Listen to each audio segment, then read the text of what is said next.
What would it take Manifesting. for you to go down Manifesting. to 115? What would it take for you to go down to 115? I've been thinking about it a lot lately.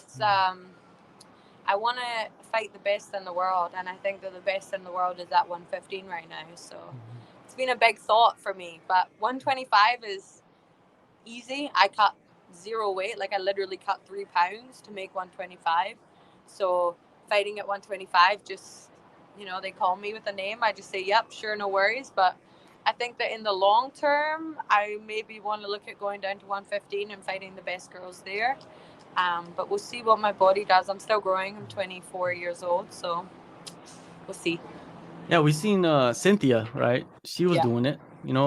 Jessica Yeah, I think Andrade. she did a lot better at 115, though. I think that she's a smaller girl than Yeah. me, so I think that she would do better going back down to 115 for sure. I think that's her plan, though. You're handling like you're like much stronger physically against like a lot of the flyweights that you faced already. If you go to 115, like how strong will you be against them? Because you probably train with some of the 115ers at the gym, right? Yeah, definitely. I'm a lot stronger and a lot bigger than them too. So it's all going to depend whether Jordy, my fight dietitian, wants to do it Yeah. with me. If he wants to go down that journey again, I have some stories from the last couple of times that I cut weight, but there's more stories to that too.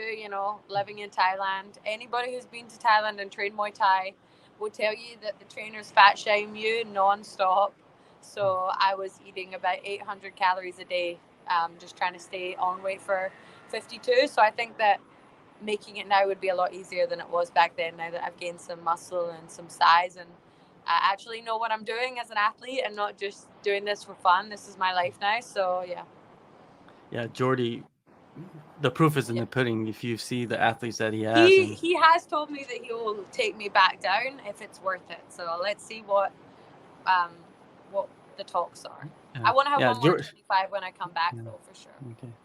Yeah, well, that's here we go. We open the door right there. The door is open now, right? Yeah. There's Who a knows? Maybe question. I'll go up to Yeah, 35 and take a short notice fight there too. I'm not scared to do that either. So yeah. whatever happens, happens. I love that attitude though. Even though you have the undefeated record, like you want to take fights, you want to take these challenges because I think at the end of the day, it's not about undefeated record. It's about I like don't care who you about that. fought and what you accomplished, right? Exactly, yeah. My favorite fighter all time is Joanna Jędrzejczyk, and she has losses to some of the best, but I do not give a shit about being undefeated. I could lose tomorrow and I would still have the same mindset. I want to fight the best and prove that I am the best. And if I fight someone and I'm not there yet, then that just makes me hungrier to go back and, get better and then beat them when I fight them again or come by them again. So undefeated or not, it doesn't really matter to me. I've just been uh, training really hard my whole life, Yeah. and that's why I've been getting the results that I have. But as I start to push up to the top of the division, I know a lot of girls are the same as me, so it gets harder and harder. As I said, even to get those finishes that I love gets harder and harder. So Yeah. I just got to keep working hard and get there. Yeah, two of my favorite fighters that I've seen, or my favorite fighters are like BJ Penn and Anderson Silva. Those guys, they fought Yeah, different weight classes. BJ Penn, he's 155er, got all the yeah, way down to 145. He fought at 205 against Machida. yeah, yeah. He's Like, nuts. though, that's a legend. That was Like, a different time. That was a different yeah, time, like when people were real fighters. Like it is a sport these days, and obviously it's a lot cleaner than it used to be and everything. But like those fighters, I sometimes miss people like BJ, like someone who's just down. Like, yep, you want me to fight at what weight? Yep, no worries. Like I got this. I love that. like Anderson Silva, short notice, he fought DC. A lot of people forget that. Yeah, yeah, yeah. That was a crazy decision. UFC 200, right? So. Yeah, Um, and obviously it was a bit of a lackluster fight, but yeah, just shows, Josie Aldo, someone else that I love, fought anybody, fought people short notice, fought, who's who at his division. Um, I love people like that. Conor McGregor, people can give him shit, but, he took Nate Diaz on short notice. He's fought Dustin 3 times. He's fought the best of the best. And um, the fighter's fighter is a dying breed. I'll say that.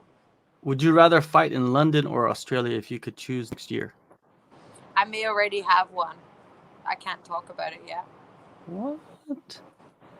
there has been some talks, right? There has been some Yeah, so talks I'm of. coming. I'll say this: I'm coming back in March. Okay, okay. So So I'll there leave we it at got that. You cards guys lined up can for. figure I've it I've out. heard some locations, behind the scenes about cards Yeah, lining up early next year, and yeah, yeah, and Australia has been, London has been mentioned, or the UK yeah, has been mentioned, yeah, even like Korea has been mentioned as a yeah. location early next year. So we'll see. We'll probably see you on one of those cards.